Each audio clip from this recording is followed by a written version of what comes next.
I heard Jamie O'Hara. It was about Chelsea. He was going off on it this morning. Completely lost the plot and fell off his perch in the cage he was sitting in. But on Chelsea, do not think anytime soon that Graham Potter is going to be departing Stamford Bridge. Overnight, Simon, I woke up to a text message. And what does that tell you? But this is what it tells me. It came from a member of the Chelsea hierarchy. Speculation surrounding Graham Potter's future at the club. So I'm going to paraphrase it. So now I can tell everybody listening this morning and those watching live on YouTube and Facebook, good morning to you. This is what we know about Potter and Chelsea. I understand the club feels there are extenuating circumstances. They've had 12 players injured, they've had 8 new starts, and Potter himself had no pre-season. They look at the Mikel Arteta model and how Arsenal have reaped rewards by giving him time. Graham Potter, in the hierarchy's eyes, is creative, thoughtful, and is the right coach for the Chelsea rebuild. A change now, it's understood, would be a backward step, not a forwards one for the club. What's your take out of that, Simon? Well, I'm not surprised. Yeah. I mean, ultimately, it'll be Graham Potter's future will be determined by the famous expression that Harold Macmillan gave, which was events, dear boy, events.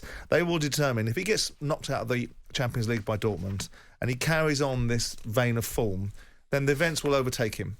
But right now there is a clear will, and so there should be, for a variety of reasons, to give him the opportunity to adjust to a completely new environment. They must have priced this in, because there's no experience that you can buy that prepares you for stepping into a pressure cooker of an environment with a new ownership that's spending £600 million on players, a crowd that have no tolerance of one scintilla of a lack of success or perception of it. So with all that in mind, they have to have priced this in. When they took Potter, they have to have looked at it and gone, this one's going to take a little bit of time to settle. He's going to find his way around. He's got to adjust to it. And if they didn't, then they'll be bloody stupid. So with that in mind, they're going to give him enough time to either correct the ship and make it look vaguely stable, or he'll write his own exit papers. But it's not today. No. It's not now. And it's not on the back of media furore. It'll be back on the back of Todd Boehly. Also, if you're Todd Boehly, and despite what I know about the circumstances with Thomas Tuchel, which is not my gift to go blabbing in the world, but I can suggest to you that if I was the owner of Chelsea, I would have fired Tuchel as well.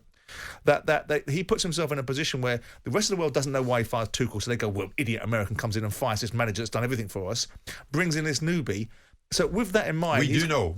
He's going to double down. Yeah. He's going to double down on Potter because he's made this decision, which is quite different from anything Chelsea have ever done before.